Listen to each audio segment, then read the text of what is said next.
ഈ ഗുരുവായൂർ അങ്ങനെ ഒരു സംഭവം ഉണ്ടായിട്ടില്ല.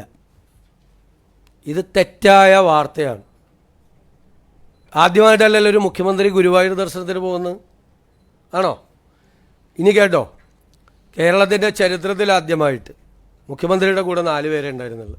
അത് അവിടുത്തെ ഒരാളായിരുന്നു, അവിടുത്തെ അഡ്മിനിസ്ട്രേറ്റർ ആയിരുന്നു ഒരാൾ. എൻ്റെ കൂടെ ഒരു ഗൺമാൻ മാത്രമാണ് ഉണ്ടായിരുന്നത്. പിന്നെ അവിടെ ഉണ്ടായിരുന്ന സാധാരണ ഞാൻ ഗുരുവായൂർ ദർശനം നടത്താൻ പോകുമ്പോൾ എൻ്റെ കൂടെയുള്ള ആൾ 4 പേര്. ഇനി ഞായറാഴ്ച അവിടെ VIP ദർശനം ഇല്ല. ടിക്കറ്റ് എടുത്തിട്ട് കയറണം, 1000 രൂപയുടെ ടിക്കറ്റ്. ഞാൻ 1000 രൂപയുടെ ടിക്കറ്റ് എടുത്തിട്ടാണ് ദർശനം നടത്തിയത്, കേട്ടോളാം. അവിടെ ചെല്ലുമ്പോൾ ശിവേലി നടക്കുകയാണ്. ശിവേലി നടക്കുമ്പോൾ നമ്മളതിൻ്റെ മുമ്പിൽ നിന്നു. അത് കയറിക്കഴിഞ്ഞപ്പോൾ നമ്മളതിൻ്റെ മുമ്പിൽ പോയി തൊഴുതു. ഞാൻ ഉപദൈവങ്ങളെ ദർശിക്കാൻ വേണ്ടി പോയപ്പോൾ മുമ്പിൽ ഗുരുവായൂർ ദേവസ്വത്തിൻ്റെ ഒരു സെക്യൂരിറ്റി ഗാർഡ് വന്നു സ്റ്റോപ്പ് ചെയ്തെല്ലാവരും. അപ്പോൾ നമ്മൾ സ്റ്റോപ്പ് ചെയ്യാൻ പറ്റില്ല, ഞാൻ തൊഴുന്നത് ഒരാൾക്ക് വേറൊരു തൊഴാൻ വന്ന ആൾക്ക് തടസ്സമാവില്ല എന്ന് പറഞ്ഞു. ഞാൻ അതിൻ്റെ സൈഡിൽ നിന്ന് തൊഴുകയും ആളുകൾ അതിൻ്റെ മുമ്പിലൂടെ തൊഴുത് നീങ്ങുകയും ചെയ്തു. ഇതാണ് സ്ഥിതി. ഇത് കള്ളക്കഥയാണ്, കള്ളക്കഥയാണ്.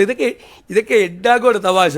അവിടെ എല്ലാ ആളുകൾ വന്ന് എന്നോട് പറഞ്ഞു, സാറേ എപ്പോഴും ഇങ്ങനെയായിരിക്കണം, ഇതാണ് ഭംഗി. ഞങ്ങൾ പോലും അത്ഭുതപ്പെട്ടു. ഞങ്ങളുടെ തൊട്ടടുത്ത് വന്നിരുന്ന് ഒരു അകൽച്ചയില്ലാതെ വന്ന് ചെയ്തു വന്ന് ഒരാൾക്ക് തടസ്സം അവിടെ ഉണ്ടായിട്ടില്ല, ഒരാൾക്ക്. ടിക്കറ്റ് എടുത്തിട്ടാണ് കയറിയത്. എനിക്കറിയാലോ ഇതൊക്കെ വിവാദമാവുമെന്ന്. ഞാൻ ഇനി അമ്പലത്തിൽ പോരുന്ന കൂടി പറയരുത് ദയവ് ചെയ്ത്.